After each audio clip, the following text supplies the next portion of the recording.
Hello students, in previous lectures we had seen characteristics of living things. We had learned the chapter Living World. In that chapter we learned characteristics of living things. Which are they? They are first characteristic of living thing is growth म्हणजे वाढ. Second characteristic of living things is respiration म्हणजे श्वसन.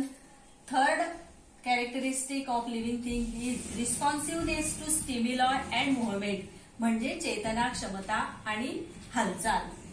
चौथा characteristic आहे excretion म्हणजेच उत्सर्जन. And now in this session we learn the next characteristics of living things and that is reproduction. Student, see in your textbook page number 13 there is a picture. In that picture 4 pictures are there. First picture is bird and eggs. Second picture is plant, bryophyllum plant.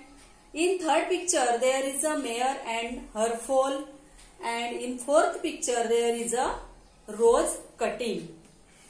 बघा विद्यार्थी मित्रांनो, तुमच्या पुस्तकामध्ये एक चित्र दिलेलं आहे उजव्या कोपऱ्यामध्ये. त्याच्यामध्ये 4 चित्र आहे. पहिल्या चित्रामध्ये एक पक्षी आहे आणि अंडी दिसत आहे.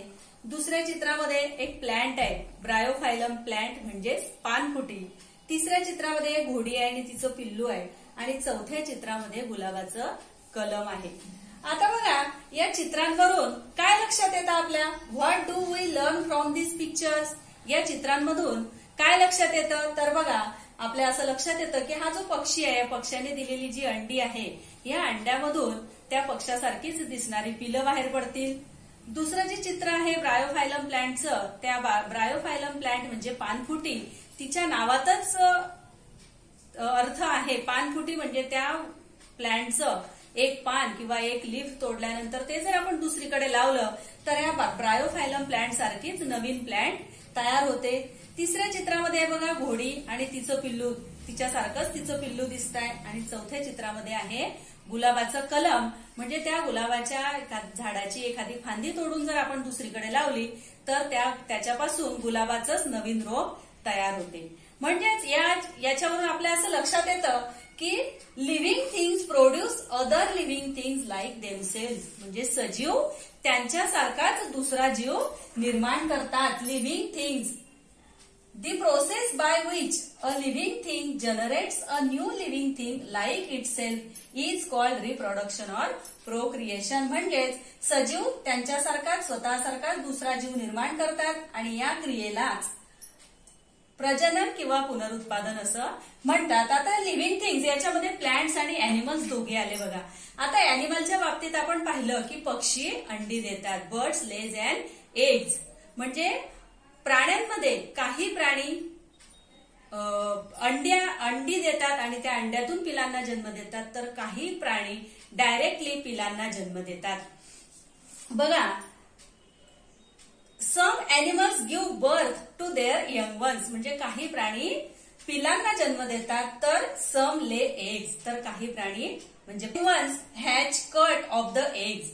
बघा एग्स म्हणजे कोणकोणते पक्षी अंडी देतात तर तुम्हाला माहितीये, कोंबडी, चिमणी हे पक्षी जे आहे हे अंडी देतात आणि अंड्यातून पिलं बाहेर येतात त्यांच्या. आणि काही some animals give birth to their some ones म्हणजे काही प्राणी डायरेक्टली पिलांना जन्म देतात. तर बघा याचे उदाहरण आहे for example dog, cat, man हे सुद्धा त्याचं उदाहरण आहे. New plant. आता हे झालं प्राण्यांच्या बाबतीत की काही प्राणी डायरेक्टली पिलांना जन्म देतात तर काही प्राणी अंडी देतात. आता वनस्पतींच्या बाबतीत new plants are produce from seeds. नवीन वनस्पती कशी तयार होते तर from seeds, stems or leaves of plants. बघा काही वनस्पती ज्या असतात त्या वनस्पतींच्या बिया आपण लावल्यानंतर किंवा पेरल्यानंतर त्याच्यापासून त्या वनस्पतीसारखंच नवीन वनस्पती तयार होते आणि आपण जे बी लावलेलं असेल त्या बियांसारख्याच नवीन बिया देणारं ते रोप तयार होते. स्टेम आताच आपण मगाशी रोज कटिंग बघितलं बघा, गुलाबाचं कलम तर गुलाबाच्या झाडाची फांदी जर तोडून दुसरीकडे लावली तर गुलाबासारखंच नवीन रोप तयार होतं. अशा प्रकारे new plants are produce from the seeds, stems or roots or leaves of plants. पानफुटी ब्रायोफायलमचं उदाहरण पाहिलं बघा, आपण चित्रामध्ये दाखवलेलं आहे पानफुटी ब्रायोफायलम. याचं पान जर आपण तोडून दुसरीकडे लावलं तर नवीन ब्रायोफायलमची प्लांट तयार होते. म्हणजेच new plants are produce from seeds, stems or leaves. Means the process by which a living thing generates a new living thing like itself is called reproduction or procreation. It is the characteristic of living thing. Which characteristic? That is reproduction is the characteristic of living things. Non-living things are not reproduced. Non-living thing म्हणजे निर्जीव वस्तू प्रजनन करू शकत नाही. फक्त सजीवांचंच ते एक लक्षण आहे, कोणतं? Reproduction. And next characteristic of living things is next characteristic of living things is a definite lifespan. म्हणजे आयुष्यमान किंवा आयुर्मर्यादा, सजीवांची आयुर्मर्यादा किंवा आयुष्यमान असं. म्हणजे सजीव जे असतात बघा एका विशिष्ट वयोमर्यादेपर्यंत जगतात. At a certain stage of life living things become capable of reproduction.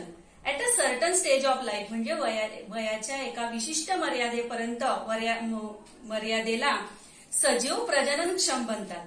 आणि ते प्रजननक्षम बनल्यानंतर त्यांचं प्रजनन ते करून झाल्यानंतर त्यांचे अवयव थकतात, क्षीण होतात. Later on in life reproduction stage, त्यांच्या जीवनामध्ये प्रजननाची अवस्था किंवा प्रजननाच्या स्टेजला गेल्यानंतर ते देअर ऑर्गन्स बिकम वीक, त्यांचे अवयव क्षीण होतात किंवा थकतात. And their life comes to an end, आणि त्यांचं जीवन संपतं म्हणजेच ते सजीव मरतात. In other word living things die. म्हणजे दुसऱ्या शब्दात सांगायचं झालं तर सजीव मरतात किंवा त्यांचं आयुष्य संपते. The life spans of different animals and plants are different. आता बघा प्राण्यांचं, प्रत्येक प्राणी किंवा वनस्पती जे असतात त्यांचं प्रत्येकाचं आयुर्मान किंवा आयुर्मर्यादा ही वेगवेगळी असते. For example the life span of dog. Life span of dog is 12 to 18 years. कुत्र्याची आयुर्मर्यादा किंवा वयोमर्यादा किती आहे? 12 ते 18 वर्ष पर्यंत कुत्रा जगू शकतो. Then life span of ostrich is 50 years. Ostrich means शहामृग. शहामृगाचं आयुर्मान किंवा त्याची वयोमर्यादा किती आहे? 50 वर्ष. 50 वर्षापर्यंत या शहामृगाचं आयुर्मान असते. त्याच्यानंतर बघा in South America on Galapagos island, जे गॅलापॅगोस नावाच्या बेटावर एक जायंट टर्टल म्हणजे महाकासव सापडलेला आहे. त्याचं वय किती आहे? जवळजवळ 170 वर्ष. किती? 170 वर्ष वयाचा ते कासव, महाकासव म्हटलेला आहे त्याला, ते सापडलेलं आहे. बघा आता किती? 170 वर्ष. आणि मे फ्लाय नावाचा एक कीटक आहे, त्याचं आयुष्य किती आहे? फक्त 1 ते 24. Students, we learn giant turtle's age is 170 years and